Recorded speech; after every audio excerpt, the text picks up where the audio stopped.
we have the ability to create records, but when we go back to the homepage, we don't see, well, anything. And of course, we actually want to list out all the different code snippets that have been created over time. So at this point, we really need to focus on fetching data out of our database and showing it on the screen. So we just spoke about how we can change data by using server actions. Now we're going to take a look at how we can fetch and display data. To fetch and display data, once again, I've got a series of different steps here that we're going to go through.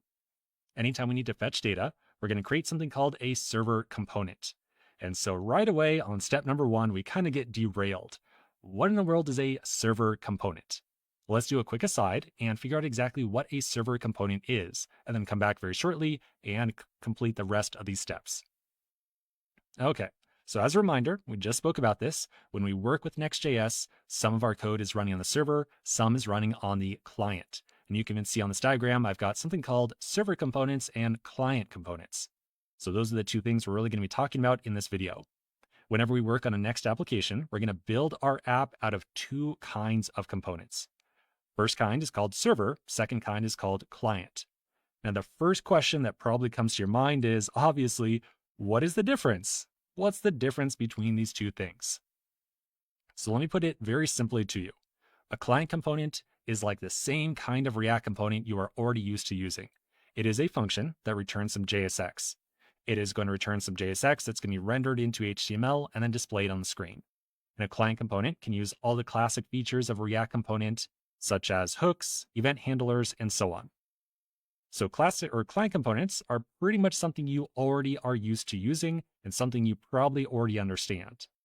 And that means that server components are kind of the new thing for us to figure out here. So server components are a brand new feature.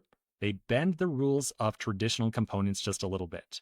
They are still components in the sense that they are functions that return JSX, but they have some additional limitations around them, but some additional capabilities as well.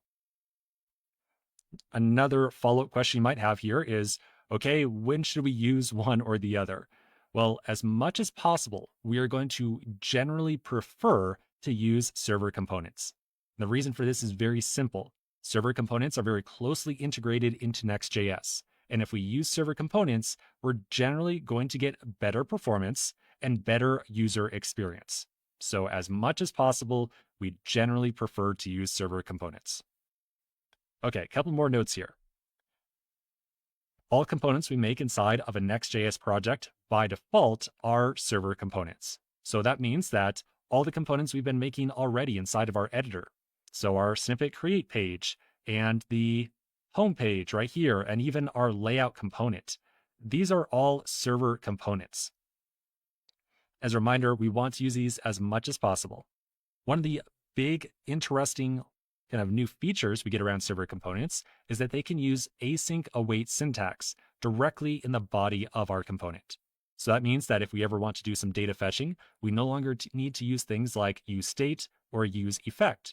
We also don't really need to use third-party state management libraries like Redux either. So here's an example of doing some data fetching directly in the body of a server component. In this case, I've marked the function as async, and now in the body of the component, I can directly await a fetch request, get back some data, and then immediately show that data inside of some JSX. However, server components, as nice as they are, they do have a couple limitations. I want you to understand these limitations right away because they're super important. You're going to run into a lot of errors as soon as you start to try to bend these rules. The first limitation is that server components cannot use any kind of hook. If you ever try to import that useState hook into a component or a server component and then define some piece of state in there, you're going to end up getting a message like this. Now, I would encourage you to pause the video right now and just glance over this error message really quickly, because I can guarantee you're going to see this error message at some point in time. In addition, our server components cannot assign any event handlers. So I've got a server component right here. I'm trying to create a button element and assign an on-click event handler to it. And if you do so, once again, you're going to see an error message. It's going to look something like this. It's going to say event handlers cannot be passed to client components. So these are the two big restrictions around server components that we need to keep in mind. Okay, let's move on now to client components.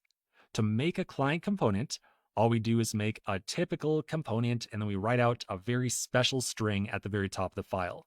That string is use client. That's how we define a client component. When we create a client component, we then have a component that follows all the usual rules. So they can use hooks, they can define state, they can set up event handlers, and so on. One interesting limitation around client components is that they cannot directly show a server component. So in other words, if I have a client component right here, I cannot import a server component and then show it as a child directly. So if I did something like this, I would end up getting an error message. There is kind of a workaround or an exception to this, which we will eventually see. So now, once again, I just want to reiterate, because this is a huge challenging thing for people to keep in mind when they get started with Next. When do I use each kind of component? Well, right now, we're just going to have a very simple answer to this. You want to use a client component if you need to use hooks or if you need to use event handlers. There are some other situations where we're going to favor using client components, but for right now, that's pretty much it. That is what we're going to think about whenever we decide whether we're using a server or a client component. Now, one last thing I want to mention here, because this is also something that's going to start to get really relevant really quickly. Whenever a browser makes a request to our Next server, we are going to send them back some HTML immediately. I want you to understand that entire process. So this is kind of our first glance at it. So let's imagine that we make a request off to our server, and our Next server is going to try to render some components. In this case, maybe we've got a single server component that is showing a client component. When this occurs, both the server component and the client component are going to be rendered into HTML. And then the resulting HTML file will be taken and sent back down to the user's browser.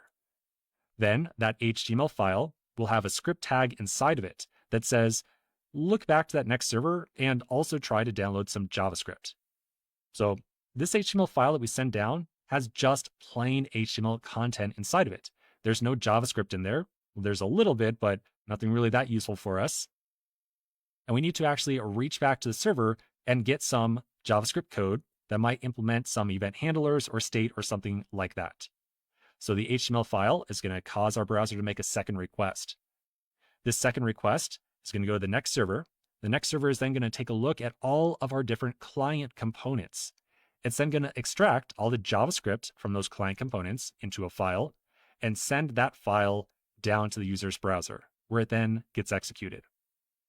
Now, in this entire process, the thing that I most want you to keep in mind, this is the super critical part to keep in your head. Even though our client component is called a client component, it still gets rendered one time whenever a user first makes a request to our server. So when I make a request, that client component is going to render one time on the server. And that's just a little bit unexpected sometimes because, hey, it's called a client component. You might think that it only gets executed inside the browser. But nope, that's not the case. It does get rendered one time on the server. Okay, so I think that's enough of a overview on server components and client components. So last thing I just want to close with, just a reminder, as much as possible, we really want to favor using server components. So now that we've got this all out of the way, time for us to go back to fetching some data.